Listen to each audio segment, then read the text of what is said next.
$780 million contract signed for City Hall's repair. Fire at Northwest Secondary School. Case to halt Exxon's operations delayed until next year. And Trinidadian company to repair City Hall. Why Guyanese companies should be ashamed.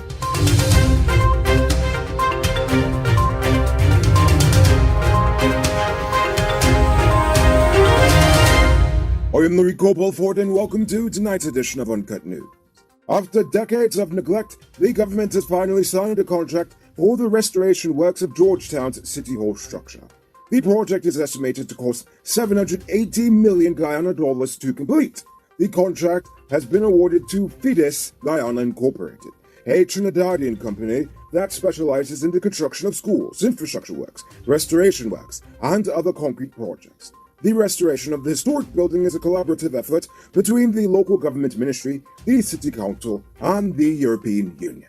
On Friday night, the Northwest Secondary School in Mabaruma Region 1 went up in flames. The security guard on duty was reportedly at the front gate when he heard 3 loud explosions coming from a room located on the second floor of the eastern side of the building.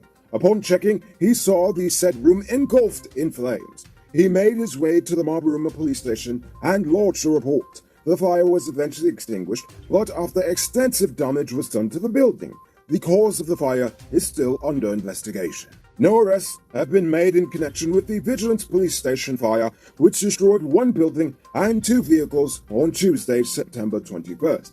The Guyana Fire Service, in a statement on Sunday, revealed that preliminary investigations found that the fire was an act of arson. Witnesses reported that the fire was first seen under the 2 vehicles which were parked under the house that was gutted by the flames. The blaze took approximately 4 hours to extinguish. On October 12th, the EPA will defend its decision to exempt the new Demerara Harbor Bridge from needing an environmental impact assessment, also known as an EIA. Another project that has had appeals lodged against it is Exxon's upcoming 12-well drilling and appraisal campaign in the offshore Kanji Block. That hearing is for October 12th. And finally, on October 7th, they'll host a hearing for Vista Tradings and Logistics Guyana Incorporated, which is looking to set up a cement and storage facility locally. Vista is also the subject of a public hearing following objections to the company's investment proposal. Each of the hearings were called after public appeals were made against the decision to exempt the projects from needing an EIA, all 3 of those projects. By the way, the hearings will be held at the EPA's office on Ganji Street, just in case any of you wanted to give them a piece of your mind. Are you one of the chosen few that benefits from duty-free?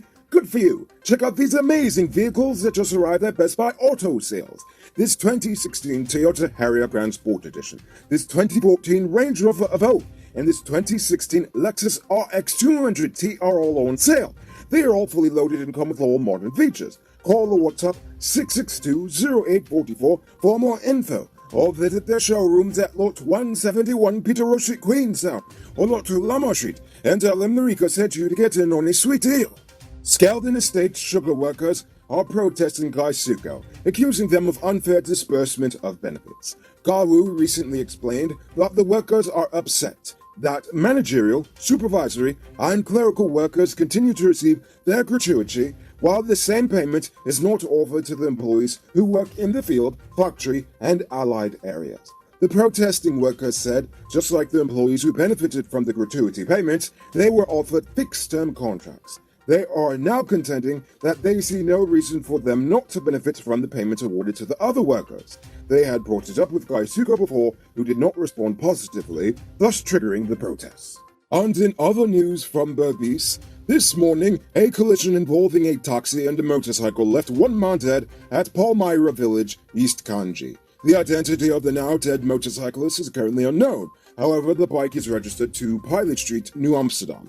The driver of the taxi is currently in police custody. Today, the constitutional climate case, which challenges fossil fuel production in Guyana on the grounds that it exacerbates global warming and threatens human rights, was adjourned to June 2022. The applicant had alleged that the government violated their constitutional rights to a safe and healthy environment by entering into several petroleum agreements with Exxon. Even though the suit is against the state, Exxon has filed an application to be added as a party to oppose the suit. The applicant said Exxon's application was unnecessary, as their complaints could be answered by the state alone. Nevertheless, Justin Franklin Holder added Exxon as a party to the suit, and the matter is now adjourned to June 2020 to allow Exxon to have enough time to put together their case. That will be heard in the High Court. Hey, I'm interrupting this program to let you know that not all truck parts are created equal. Some does work hard without any problems for a long time, while others does make your truck broke down quick and got you running your pockets again. Get genuine high-quality parts from Powered Automotive Truck Spares and Engine Parts and extend the life of your repair. They're the authorized dealer in Guyana for Hammer USA products like brake valves, clutch discs, universal bearings, and others. Visit them at 1161 EE Eccles or call them on 697-0171. Powered Automotive, the #1 truck and engine parts store in Guyana. If you didn't know, well, now you know. It's now time for today's Runner Report. Today, the nation recorded 88 new cases.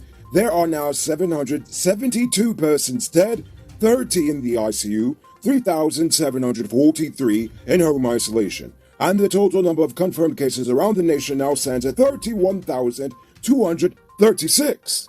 So please, wash your hands frequently. Avoid touching your nose and mouth and mask up before you leave the house. When you do leave home, try to avoid enclosed spaces and large crowds, and remember to give 6 meters space between you and others. The ongoing protests on the Brazilian side of the border has caused a massive shortage of basic consumer items in Region 9.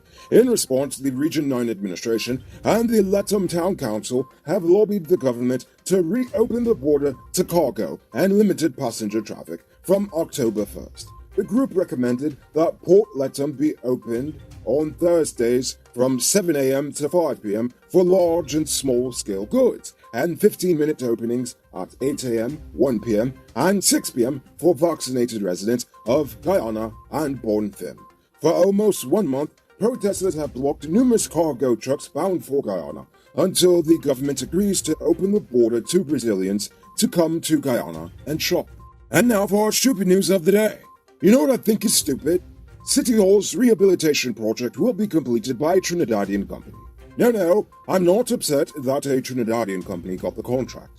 I'm upset that the private sector commission jumped to repaint State House free of charge, while the government and the private sector allowed City Hall to sit in that state of disrepair for decades.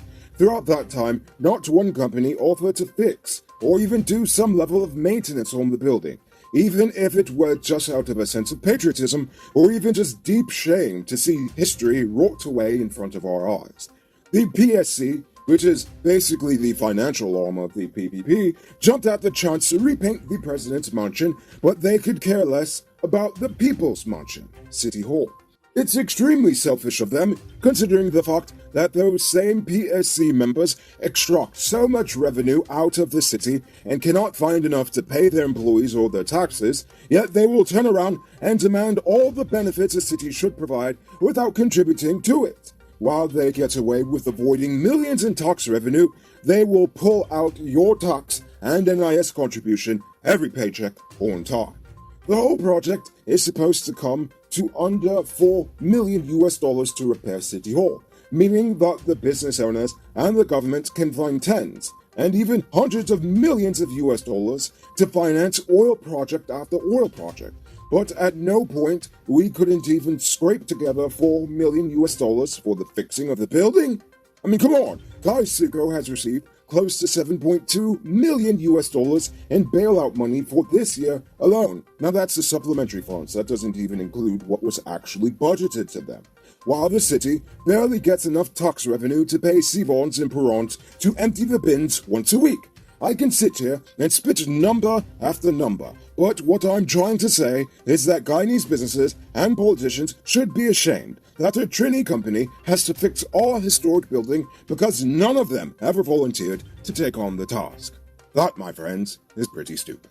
Don't miss the grand 50% off sale and get a free 1-month Digital Prime bundle plan. Available at City Mall, Starbucks Square, Regenton Light Street, Marcy Duckine, and Marcy Providence. Shop early, limited stocks available. Moving on to our Uncut News Views poll question of the day. Every day we post a question about current events in the nation, the region, the diaspora, and how you feel it relates to us. So you give your responses in the comments and we'll read the best ones in the following episode. Friday's question was, Does the president's denial of extrajudicial killings concern you? Simona Saul said, he is a politician. They lie. Oh my gosh, isn't that true? King Tut says, it's an insult to the Guyanese people when the president says extrajudicial killings was a conspiracy theory engineered by the opposition parties. The PPP should call for no confidence on itself.